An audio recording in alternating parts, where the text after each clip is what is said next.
မင်္ဂလာပါပရိသတ်ကြီးဒီကနေ့မှာတော့2020ခုနှစ်ကထွက်ရှိထားခဲ့တဲ့အမေရိကန်လိုအပ်စမ်းကျဲဆက်ကားလေးကိုတင်ဆက်ပေးသွားလိုပါတယ်။ဆက်ကားကတော့ကြောင်လေးတစ်ကောင်ကိုကြည့်ရင်နဲ့မော်စွာကိုတွေ့ရှိသွားတဲ့ Nori ဆွဲကောင်မလေးနဲ့စတင်ပါတယ်။ရုတ်တရက်သူမရဲ့မျက်နှာပေါ်မှာကြောင်နှခမ်းမွေးတွေပေါ်လာခဲ့ပြီးတော့တနီးနီးနဲ့တထီယာထဲတူတဲ့ကြောင်တစ်ကောင်အဖြစ်သူမကိုသူမပြောင်းလဲနိုင်လိုက်ပါတယ်။သူမရဲ့ကြောင်ပုံစံနဲ့အတောင်တွေပါထုတ်နိုင်တာကိုမြင်တဲ့အခါမှာတော့ဖခင်ဖြစ်တဲ့သူကလန့်တွားခဲ့ရပါတယ်။6နှစ်လောက်ကြာပြီးတဲ့နောက်သူမကစစ်ကျောင်းတော်ကြီးကိုတွားရောက်တော့မှဖြစ်ကြောင်းပြောပြနေပြီးတော့အဲ့ဒီနေရာကသူမလိုမျိုးမောအစွမ်းရှိတဲ့ဆယ်ကျော်သက်လေးတိုင်းကိုသူရဲ့စွမ်းရည်တွေထိန်းချုပ်နိုင်ဖို့အတွက်လေ့ကျင့်ပေးတဲ့နေရာလေးပဲဖြစ်ပါတယ်။နိုရီရဲ့အချစ်ဆုံးတငယ်ချင်းဖြစ်သူရိနာကာဗေဂျဲကလည်းမိကိုထိန်းချုပ်နိုင်စွမ်းရှိနေတာတွေ့နေရပါတယ်။နိုရီကတော့သူမရဲ့စွမ်းရည်ကိုထိန်းချုပ်ဖို့ခက်ခဲနေပုံပေါ်ပါတယ်။သူမကကြောင်တကောင်အဖြစ်တံပြောင်းလဲနိုင်ပေမဲ့ဘီဘာဖြန်အမီနဲ့တားပိုက်ကောင်ခန္ဓာကိုယ်အရွယ်အစားတို့ရှိနေပါတယ်။အတူချုပ်ပြောရမယ်ဆိုတော့ကောင်မလေးနှစ်ယောက်နဲ့ကြံចောင်းသားတွေကလမ်းပြီးတစ်ဖက်မှာစုဝေးနေကြပါတယ်။သူတို့အားလုံးကတော့စခရစ်ဆိုတဲ့သူကကြိုးဆိုလိုက်ပြီးတော့ចောင်းတော်ကြီးက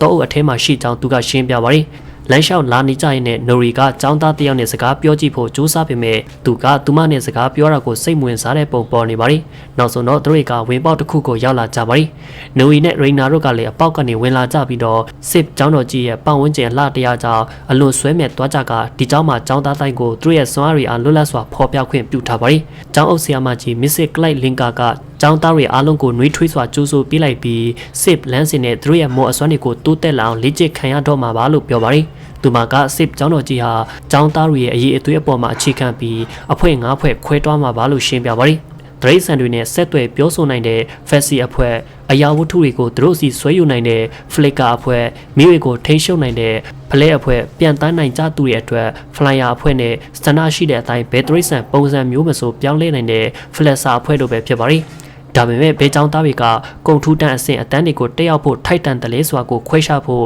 ့အရေးအချင်းစစ်စာမေးပွဲတစ်ခုဖြေဆိုရမယ်လို့လည်းထပ်ပြောလာခဲ့ပါတယ်။ဖလဲအဖွဲ့အတွက်ပါဝင်နိုင်ဖို့ចောင်းသားတွေကိုတော့ခက်လလန်ကဖျောင်းတိုင်ကိုမိငိပြဖို့တောင်းဆိုပါတယ်။ចောင်းသားတိုင်းကတော့အစဉ်ပြေရှောမို့စွာနဲ့ဖလဲစာမေးပွဲကိုကြော်ဖြတ်နိုင်သွားကြပေမဲ့အလီတော့ကိုဟန်ဆိုတဲ့ကောင်လေးကတော့မီးတောက်အစားမီးခိုးကိုတာထုတ်နိုင်လိုက်ပါတယ်။နောက်ဆုံးမှဆိုတော့ရိနာအလက်ရောက်လာခဲ့ပြီးတော့သူမအစွမ်းကြောင့်ဒိုင်လူကြီးတွေကတဘောကြခဲ့ရပါတယ်။နောက်စာမေးပွဲကတော့ Flyer တို့ဖြစ်ကြပြီးသူတို့ကိုတော့ခက်နေပြန်တက်ထားလျက်စက္ကန့်30အကြာအဲ့ဒီအတိုင်းနေခိုင်းတာပဲဖြစ်ပါတယ်ဒီတစ်ချိန်မှာဆိုရင်တော့ Andrew ဆိုတဲ့ចောင်းသားကနေပြန်ရမယ့်အစားအမြင့်ကြီးကိုပြန်တက်သွားခဲ့ပြီးတော့ပြန်မစင်းတက်တော့တာကြောင့် script ကလေကားနဲ့ကူညီပေးလိုက်ရပါတယ်Flicker မှာဆိုတော့အဝေးမှာထားတဲ့ပန်းအုပ်ကိုသူတို့စီကိုဆွဲယူစီခဲ့ပါတယ်။ဒါပေမဲ့ပလိုမာရဲ့စွမ်းရည်ကတော့အရာဝတ္ထုကိုဆွဲရမယ့်အစားတွန်းထုတ်ဖို့ဖြစ်သွားစီခဲ့ပြီးဒိုင်လူကြီးတွေကတော့ပန်းအုပ်ထိတွားလူစီစီဖြစ်သွားခဲ့ပါတယ်။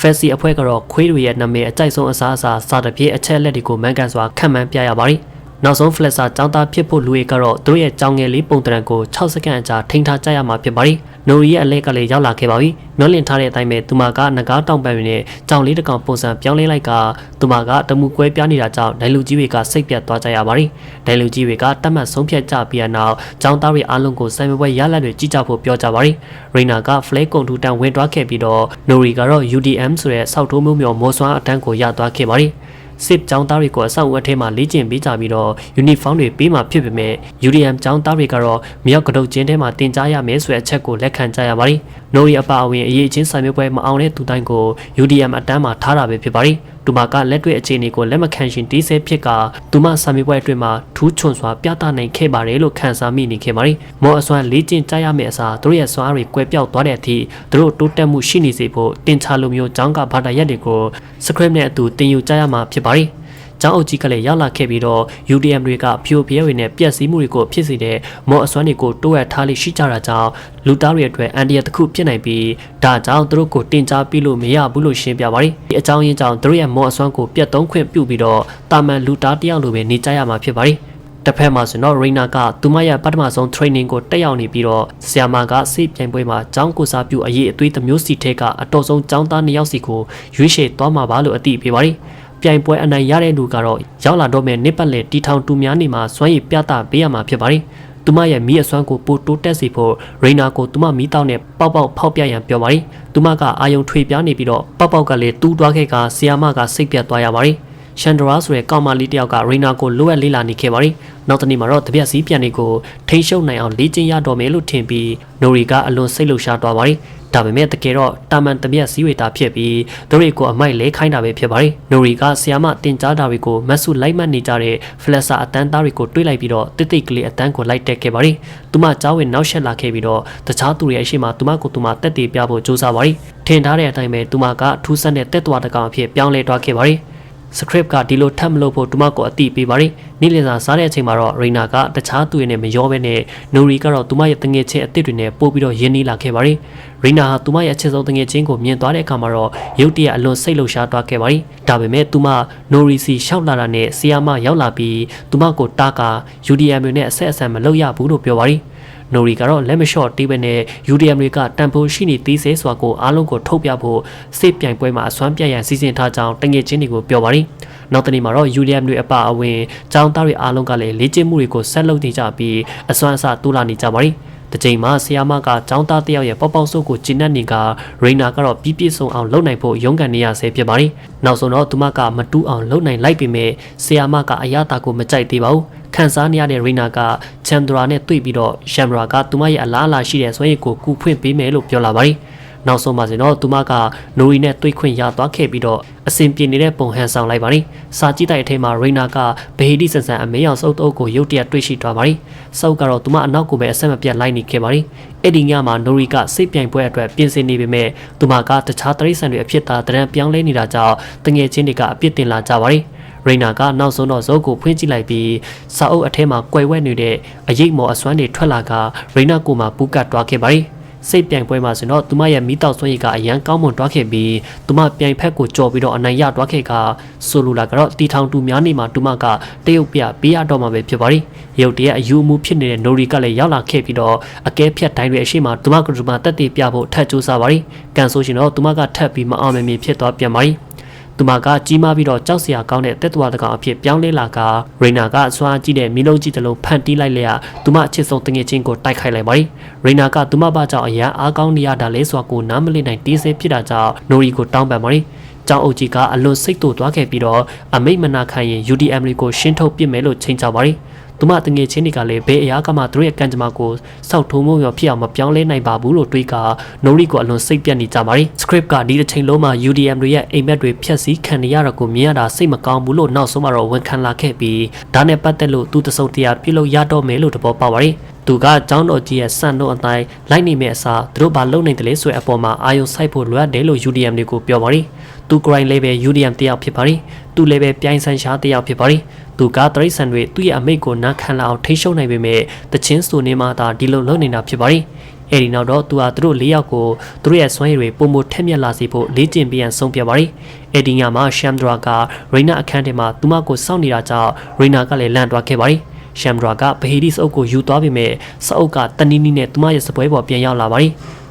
နောက်တရက်မှာဆိုတော့တောအထက်မှာ UDM တွေလေ့ကျင့်မှုစတင်ကြပါတယ်။အဓိက US ချက်ကတော့သူတို့ရဲ့ခန္ဓာကိုယ်တွေကိုထိန်းချုပ်မှုအပေါ်မှာအာယုံစိုက်ထားဖို့ပဲဖြစ်ပါတယ်။ခဏကြာပြီးနောက် M3 ကိုသူ့ရဲ့ဟန်ချက်ညီမျှတဲ့အလေးချိန်နဲ့အိတ်အပေါ်အမိမပြုတ်ပဲပြန်တန်းကြည့်ဖို့စိန်ခေါ်ပါတယ်။အန်ဒရီကဘလောက်အမြင့်အထိတူပြန်နိုင်တယ်လဲဆိုတာကိုမတိတာကြောင့်မလုပ်ဘူးလို့ညင်ခဲ့ပါတယ်။ဒါပေမဲ့ script ကသူ့ကိုစီးရုံနိုင်လိုက်ပြီးတော့နောက်ဆုံးမှာတော့သူ့ရဲ့စွမ်းအကန့်အသတ်ကိုနားလည်သိရှိသွားခဲ့ပါတယ်။ဘလိုမာကလည်းသူ့ရဲ့အစွမ်းကိုယုံကြည်မှုရှိလာပါတယ်။ယ်လီလော့ကိုတော့ပြားအောင်တအောင်ကိုဖယ်ရှားနိုင်ဖို့မီခိုထုတ်လိုက်ရန်ပြောပေမဲ့မအောင်မြင်ခဲ့ပါဘူး။ script ကသူ့ရဲ့အဆိုးစွမ်းရည်နဲ့ပြားတွေကိုထိန်းချုပ်လိုက်ပါတယ်။နိုရီကိုတော့သူမရဲ့စိတ်ကူးအတွေးတွေတိုးတက်လာစေဖို့ပေါင်းဆက်တက်သွားပုံတွေတတ်နိုင်သမျှများများဖန်တီးရန်ပြောထားပါတယ်။သူတို့ကနေ့စဉ်နေ့တိုင်းတနေကုန်တညလုံးအပြင်းထန်လေ့ကျင့်ကြပြီးတော့နောက်ဆုံးမှာတော့သူတို့ရဲ့မော်အစွမ်းတွေကိုအကောင်းဆုံးလုပ်နိုင်လာကြပါတယ်။ရှမ်ဒရာကရိနာကိုဆက်လက်6လက်နေစေဖြစ်ပါတယ်။ရိနာကလည်းရှမ်ဒရာကိုတခြားကျောင်းသားတွေကမမြင်နိုင်ဘူးဆိုတာကိုသိလိုက်ရပြီးသူမတယောက်ထဲသာမြင်နိုင်တယ်လို့ဆိုလိုနေတာဖြစ်ပါတယ်။အဲ့ဒီညမှာတော့ရိနာက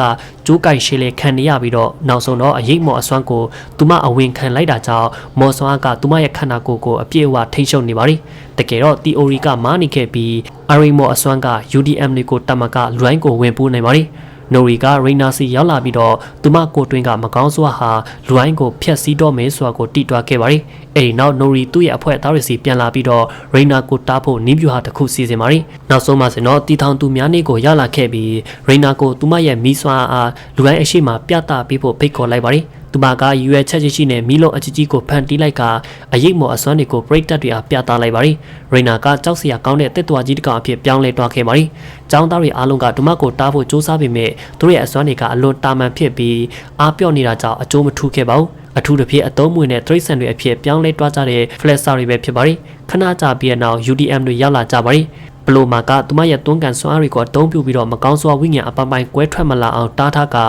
ယ်လီရော့ကသူ့ရဲ့မီခိုစွမ်းအားနဲ့အန်ဒရီကပြန်တန်းနိုင်စွမ်းအားတို့ကိုအသုံးပြုလျက်မကောင်းစွာကိုအာယုံပြောင်းထားကြပါရီနောက်ဆုံးမှဆိုတော့နိုရီကငကားနဲ့ကြောင်ပေါက်ပေါင်းထားတဲ့ဒရစ်တန်အဖြစ်ပြောင်းလဲလိုက်ပြီးတော့တက်သွားရဲ့ခန္ဓာကိုယ်ကိုရစ်ပတ်လိုက်ပါရီနောက်ဆုံးတော့တက်သွားကြီးကလဲကျသွားခဲ့ပြီးတော့ကျောင်းအုပ်ကြီးကတက်သွားကိုအဆုံးသတ်ပြဖို့ကျောင်းသားတွေကိုအမိန့်ပေးပါရီရီနာကသူမရဲ့အခြေဆုံးတငယ်ချင်းဖြစ်တာကြောင့်နိုရီကဒီလိုမလုပ်ဖို့တာပါရီသူမကအချက်ဆုံးတငယ်ချင်းကိုအားပေးပြီးတော့ရိနာကလည်းအတွင်းကနေမကောင်းစွာဝိညာဉ်ကိုဖျက်ဆီးနိုင်လိုက်ပါရီအဲ့ဒီနောက်မှာတော့ကျောင်းအုပ်ကြီးက UDM program ကိုပယ်ဖျက်လိုက်ပြီးတော့ script အပါအဝင်ပြိုင်ဆိုင်ရှားမိုးအစွမ်းရှိတဲ့ကျောင်းသားတိုင်းကိုအဲ့ဒီကျောင်းတော်ကြီးမှာတက်ရောက်ခွင့်ပြုဖို့ဆုံးဖြတ်လိုက်ပါရီစကားဆုံးသက်မှာဆိုတော့ဗဟေဒီဆန်ဆန်စအုပ်ကစင်အပေါ်ကနေပြုတ်ကျလာခဲ့ပြီးတော့ဇွဲတွဲကပွင့်သွားခဲ့ပြီးအရေးမော်အစွမ်းကဒီမှာရှိနေတီးဆဲစွာကိုရည်ညွှန်းနေခဲ့ပါရီကြည့်ရှုပေးကြပရိသတ်များအားလုံးကျေးဇူးအထူးတင်ရှိပါခင်ဗျာ